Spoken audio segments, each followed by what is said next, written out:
Hello people, welcome back to my channel. So hope you are enjoying the Python skill series so far. So we are currently doing the Python MySQL database connectivity. So we have covered two sessions before, that is basic introduction to MySQL command line client and how we can install the Python files. And then we saw the different CRUD operations, that is create, read, update and delete operations, that is most widely used in database. So in today's video, we'll be doing some of the additional operations, and especially the major thing that uh, to bring into your notice is how we can do the data pre-processing, because we today will be dealing with some of the CSV files. Means from CSV file we already have the data. Now we want to extract that data and put into our database or do the data insertion. So we'll not be doing anything statically. So everything will be interfaced from an Excel file. So we have three entities sitting. So first we have Excel file. Then to extract the data from Excel file, we have Python. So if I say you have something like this. So we have the CSV file or the Excel file, then that we give it to Python py file, and then we give it to our database, that is MySQL. So we have three entities currently in today's video. Before this we just had only these two, that is the Python and the DB. So now today let us see how we can do the insertion of CSV files into database directly without writing any static code or boilerplate code that we say in between the Python statements. And why this topic is basically because most of the data science projects, you get the data in Excel format, that is a real world standard format, and also 80% of your project activity goes into data cleaning and pre-processing and estimating what are the different compatibilities of the end two systems. So the end two systems basically are here because in Python you have different data types. So we have seen what are the data structures and data types that are widely observed in Python. And in MySQL you have a different set of data types. With the different databases you have different data types, and so comes with the compatibility issues. When you insert the data you get different errors, and you will be just wondered like why this happens, because internally it has some representation in one system and in another system it has some other representation. So in today's video I'll give a brief idea of what are the different challenges that is observed when you insert the data from Excel file or CSV file into your database. Python or any other programming language which comes in between, that is dependent upon on what technology you basically work. So if you are a full stack developer, you know what I'm basically speaking. So uh, the thing what you get as an input, that will be Excel file. So mainly you want to insert that into your database. So in between that, as a mediator, you basically use any programming language, and Python, since it has a very much rich libraries and flexibility in handling all these things, it will do the activity much easily. Okay, so let's not waste the time further and we'll just get into this. I'll basically come to that part what I was uh, currently speaking. So the two CSV files that we are going to use here, that is Cricket 1 and Cricket 2 CSV. So basically we are going to do a sports analytics. Just to remind you that we are not going to do any visualizations as such, but instead we want to do certain operations which are compatible with the database MySQL. So those kind of things are or we'll be doing that thing. So I'll just run this, and I just want to see how my data frame looks like. And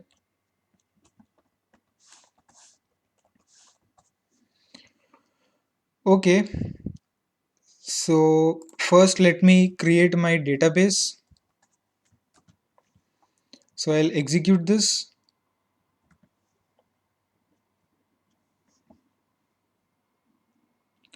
Okay, so my database is created and it says that the connection is okay. So those are the basic connection statements that we know. We are using the pandas library and MySQL connector, and then we print the connection ID, and till here this part it's moreover like the same. So this is my first data frame or my first Excel file, CSV file.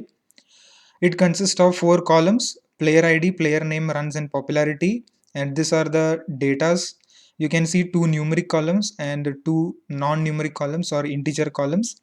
And on the second data frame, you have same 4 columns, but with the last column, it's charisma. Charisma is nothing but how vibrant that particular player is there during the match. And you have different values. First data frame or first table basically has 12 records, 0 to 11, and second data frame has 11 records, that is 0 to 10. And now let us go here, and I did some activity before, and I'll just do the show databases. You can see that is Togepi is present, it is created. Now what we want to do is we want to do the data insertion. And before that, we want to do the table creation, else where will we put our data. So for that, we want to do the table creation, and we'll just comment this out. And if you just noticed here, that is, we write a auto commit is equal to true. Now in the previous crude session video that we did, there whenever we did the data manipulation, that is insert, update, or delete data manipulation commands, those are called as DML commands or DML statements. There after each and every operation we did con.commit statement. So moreover, when we do that particular activity in a very large database, or where we want to do many kinds of activities, and if we just forget that particular line, internally it may be executed, but externally when you see, it may not be reflected. And then you go again and do that activity again, it may uh, happen that that particular data is duplicated, and then you want to do deletion, and then it becomes a mess. So by not doing all those things, to make your life easier, there is a parameter that is auto commit is equal to true. So your con.commit statement, whatever result you get after that, auto commit also gives that particular result. So it will internally identify what are the DML commands: insertion, updation, deletion, and alter. It will do the commit, and it will reflect to your database. So that is just for simplicity purpose, just reducing the lines of code. And since we have created our database, we want to mention on which database we want to put our tables. So that's why the name of the database that I'm using is Togepi. So Togepi is my database, and I want to do the table creation. So table creation also has a similar syntax, and this is create table name, and I'm just putting 4 columns: player ID, which is varchar, player name varchar, runs, which is integer, and popularity, that is again in integer. And just don't run this drop statement, because like once you create, you'll just delete that table. So it's basically because if you did any mistake in columns, then you want to delete that table and then you want to recreate it. That's why I've written that. And just make sure everything is commented out, else it will throw some error. And I'll just run this, and you can see it just printed again. And if I just write show databases and I want to use uh, Togepi, and database changed, and I write show tables, currently has one particular table. Now we want one more table. Before that, I'll just comment this print statement. And this was first table creation corresponding to the first Excel file that we have. Corresponding to the second Excel file, we have the second statement, that is we have the cricket 2, that is another table that we'll be putting into this, and it has the three columns as same as before, and then we have charisma, which is again of integer type, and then we'll go ahead and execute this. And okay, so connection is okay. And if we just write show tables, now this has currently two tables which is there in our Togepi database. So let's go ahead and just comment this out. Okay, so whatever we have done here, that is the common activity we have done previously, that is database creation, table creation. Now we want to insert the data, or basically data insertion. Now the major challenge here is like we have Excel files. We are not doing any static data insertion activity as we did in our previous video. Instead, we want to import or extract that data from the CSV file, and then we want to put into our database. So it's like we have, this is my CSV file, and this is my MySQL DB, and here comes my Python file, which is for data handling. So I will pass the CSV commands Python file, and Python file will update into my MySQL. So it is not as simple as you see in this particular diagram. Uh, there are different challenges involved into that. Why? Because you have three entities here. So this is Excel file, this is one entity, this is Python, this is another entity, and MySQL, this is third entity. So we have three entities. So far we were discussing only about Python and MySQL. Now we have CSV file into this.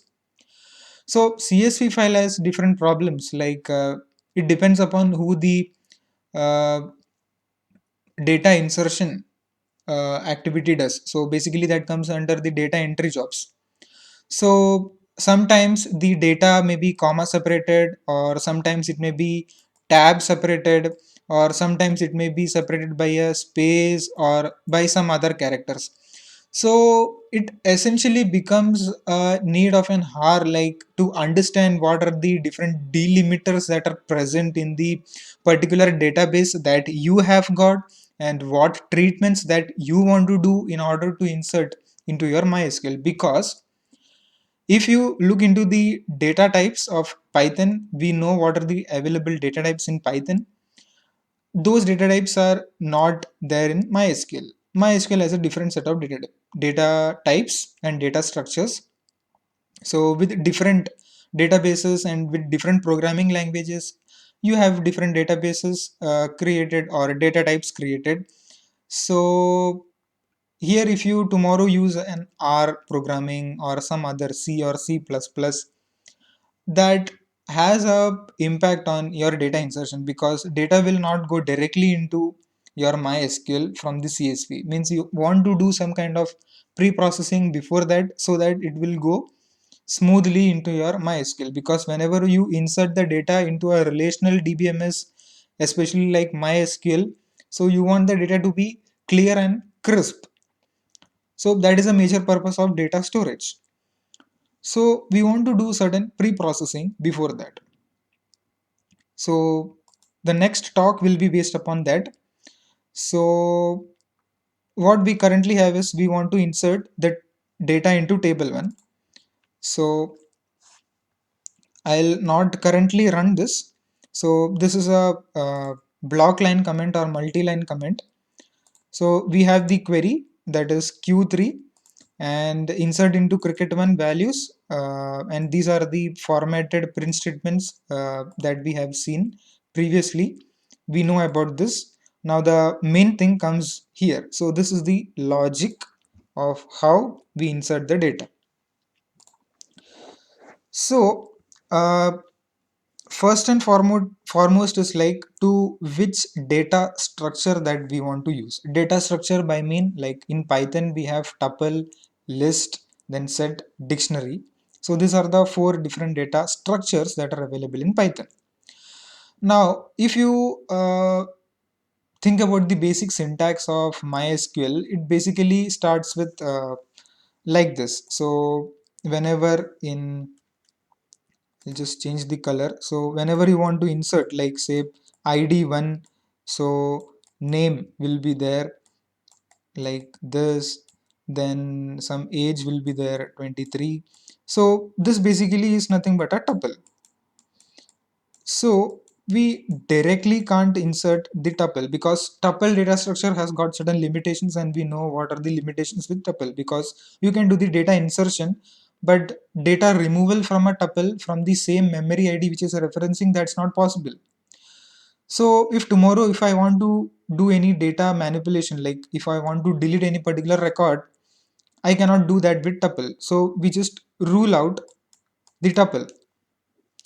Next, what we have is we have the set data structure. So with set, what it is, there is, it will have the list or the elements in this way. But the major problem is that there is no indexing with set. So you can't index the element because in set, your elements are just random. So there is no particular ordering of the elements. And so that is the problem with a dictionary. In dictionary, as opposed to set, you put a key value pair, something like this, integer and string. Similar, since you don't have any indexing principles, you cannot do the insertion and deletion. So we are only left with the list data structure. So with list, what you can do is you can do the append, then you can do the remove. So you can do all those things. So that's why we go with the list. And so in the previous video also, how we saw how we can insert the list data into our databases. But this is the main reason why we go with the list data structure with data insertion in Python or in databases especially. So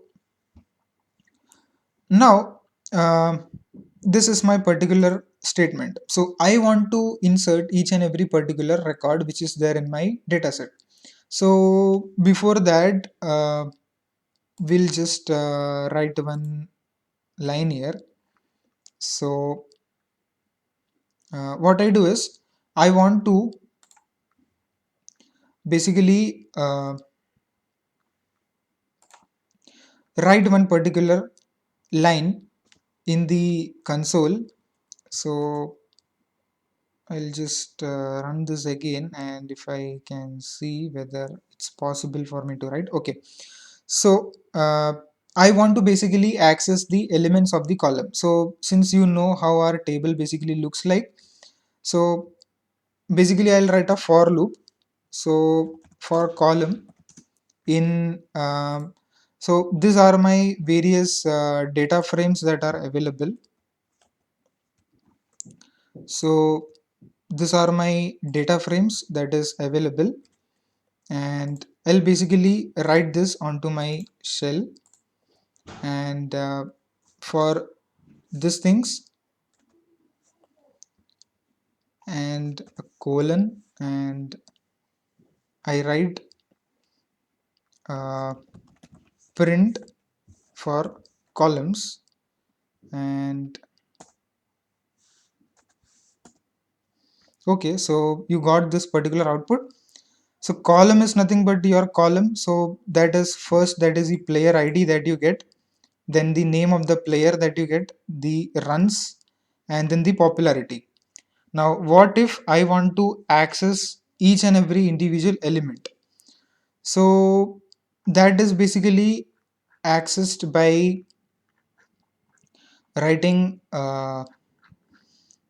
I hope I can write this, and I don't find a place here to write because if I just write this, and basically I just make this small. Okay, here is my cursor. I hope you can see here on the screen. So if I want to access one particular element of the column, I'll basically write like this. So column of 0, that means it is 10. So column of 0, that is some value, that is the latest value that you have. So from that you basically have 10.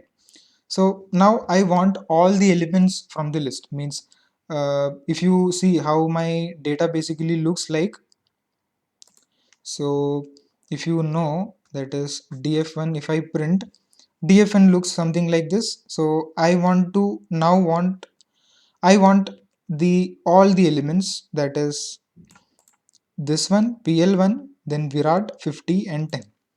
I want this particular record. Now I want to get this particular record into a list, and then I want to do the data insertion. So how will I do that? So this particular thing, that is by default in data frame, you know from where this indexes we get. So that basically is an iterator. So in order to return this thing, in my command I have this. I'll just change the size of this. Hope you can see this thing. And this will basically return, this particular statement will basically return the available columns. Now if I want to access the individual elements, as you saw here, that is in this particular shell, so there I want to write 0 and 1 and 2 as and when I do the incrementing. So for that, this is my result. If you know the list comprehension, syntax of list comprehension, how it basically looks, this is how it basically looks. It will return the particular element from all these particular columns that is available to you. So that you can see from here. So call of 0 from this particular column, call of uh, 0 from this particular column, call of 0 from this particular column, and so on. So this will basically return that particular result, and that result I'll store into a variable called as record. And in this record, what I basically do is, when I'll just uh, treat this. Okay, so in the list, what you obtain is you have elements like, if you see, the first element of the list was uh, PL1, Virat, 50 and 10. So it is PL1, then Virat, and then 50, and then 10. So these two columns, or these two values which you can see, those are of string data type. So in Python, it internally returns in string. With MySQL, you have string data type. There is no issue in compatibility of these two. But this particular entry, that is runs, and this popularity, in Python, it internally returns in integer 64, which is of NumPy array. So it does the internal conversion of these two integer types of this, and this is also of the same type. But with MySQL, the story is somewhat different. MySQL, you don't have integer 64. Instead, it has just only int. So class of int, class of string, class of tiny int, big int, float, you have these kinds of values. So now if you try to insert this particular two columns into your tables, these two columns will go, but the problem is with 50 and 10. Since it is of integer 64 and this is of just int, it will have an internal conflict because you have a incompatibility of these two data types. So it will not go internally. So in order to do that, or in order to make the compatibility remove incompatibility between these two data types, what I basically do is, I'll just access the elements of this record. So again, if I go here, so this particular entry has 0 index, this has 1 index, and 2 and 3.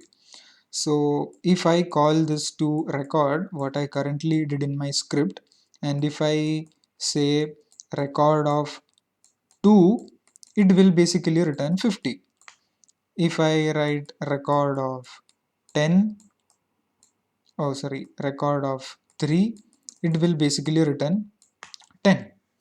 So what here currently I am doing is I am just doing a typecasting to just the integer class, and just I am storing that into a variable a for the runs column or the runs entry, and then for popularity entry. Then I'm just inserting these to my current list what I have. So now basically my list consists of, so now it basically consists of PL1, then Virat, then 50, then I have 10, then I have the newly created data, that is 50 and 10. Now this is of integer 64, this too. Now this is of class int, so it is of basically class int. If you just print the data type of this, so it will return you class int. Now my list got changed, the size of the list got increased. Earlier it was 4 elements, now it is 2 elements. So again, if I write 0, this is my index 1, this is my index 2, 3, 4 and 5. I want to just store this one and this one. I want to remove these two. So for removal, what I basically write is I append that and I just remove those two from the same position. Means in list, one speciality is that whenever you append the elements, it just appends from the last, it will not append from in between. So you can go there and you can do the removal of those elements. So now these two elements will get removed. So now this old 50 and old 10, which is of integer 64, those will get removed, and instead of that you have these two. So my list size remains the same, but internally the representation will basically change. So that is a major motive.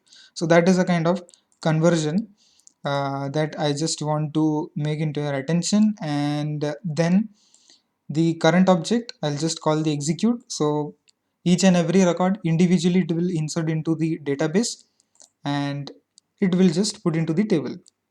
So we'll just go ahead and just run this. So if you have understood the thing which I discussed here, so then you can do the same thing for table 2. So now I'll just do the data insertion. So I'll just run this and see how the data insertion, it's not done in one spot because you are inserting that in the database. It took some time for a data insertion. Now if you just go back and check into this thing, select star from cricket 1, you have all the entries which is put into your database. So if you don't do that kind of conversions internally, it will definitely throw some kind of errors. Now the same thing you want to do with the second table that you have. So uh, the same thing I have done here, just there is one small change, that is the column that we have, that is charisma, and the same thing I do here, and then I just run this. Okay, you can see how the data insertion happens here. And if I just to select star from cricket 2, you can see the second table that is there, that is also inserted. The thing which you get here, that is a list, so you are basically appending that list into your database. That is the safest option whenever you do the data insertion. So Now that's it. So now you have the database created, you have the table created, and then you have the entries into your tables. So now I want to do some kind of basic operations. So those will be involving some kind of aggregation operations, average, and like that. So we'll basically see what are the operations. So I want to find all the players who were present in test match 1 or test match 2. So all the players, so there is one operation that is union. So union will basically fetch the result from both the tables, which is a combination of both the columns. So I want the name of the players. So I'll write, so my query will be select player name from cricket 1 union select player name from cricket 2, and I'll just run this, and you can see the result you obtain in the shell. So why you obtain the shell? Because you are not doing any CRUD operations. If you did any create, read, update operations, then only you can see in the command line, or then only it will be visible in the database. Means from the database you are reading the data and you are just selecting. So that is basically projection. So whatever projection you obtain, that will be shown in the shell itself. Now this was one operation. The second thing is I want to find all the players from test match 1, that is from table 1, that is cricket 1, having popularity higher than the average popularity. So for that we have a basic uh, construct, that is, or a method, that is average, which is an aggregate function which we basically know. So in Python also we have seen this aggregate functions for data summarization. Here especially we basically write a subquery. So this parenthesis which you can see here, inside this I have written a query that is basically called as a subquery. Resultant of that will be compared with this, that is higher than. So for that I have this greater than, and whatever result you get from this, that will be displayed. So it will comprise of the player name and popularity. So let's go ahead and check this, and you can see these are the resultant of that. So this basically returns a list of tuples because you have the list that is returned here in the database. If this was the case, then you would have got a column. So that is the basic difference. And now we have one more query into this, and what we want to do is we want to derive the player ID, the runs, and the name of the player from table 1 where the runs are greater than 50. So you know different run rates. So depending upon that, you'll just write a basic query from cricket 1 from the first table, that is table 1 it is asking, where the runs we can use this kind of operation because the two columns which you currently have in your database, that is runs and charisma, only these two are the integer columns. If you want to check like cricket 1, so you can see that runs and popularity are the only two integer columns. So if you write with cricket 2, you can see runs and charisma are the two integer columns. So with integer columns only this kind of operations are permitted. So it will basically execute this. So let's go ahead and just run this. So you can see the connection is established, and you can see the two result that you obtain after this. So that is a simple operation that we do with uh, the queries. So if you know the queries, then this becomes easier, but before doing that you have to do the uh, data pre-processing. That is the main thing. Then the final activity is that we want to extract all the columns from cricket 1 where player name does not end with T. So this especially in database are special cases called as SQL wildcards. So wildcards are basically used to limit a particular result. So it says like from cricket 1, from the table 1, where the name of the player, so we'll be displaying the name of the player which does not end with T. So there are different players which you might have seen in this particular Excel sheet, or in the database we can see like Virat has T, Rohit has T, then just that two. This is from cricket 2, and cricket 1 you have only just one, Virat. So apart from Virat we want all the results, so which does not end with T. So that is moreover like the same thing, and we just use the uh, syntax not like. So that is keyword, not is a keyword and like is a keyword, and this is the SQL wildcard that we put in a string. Percentage means whatever is there before that we'll accept that, and with end T, if it ends with T, it will not basically print that. So it is as simple as that.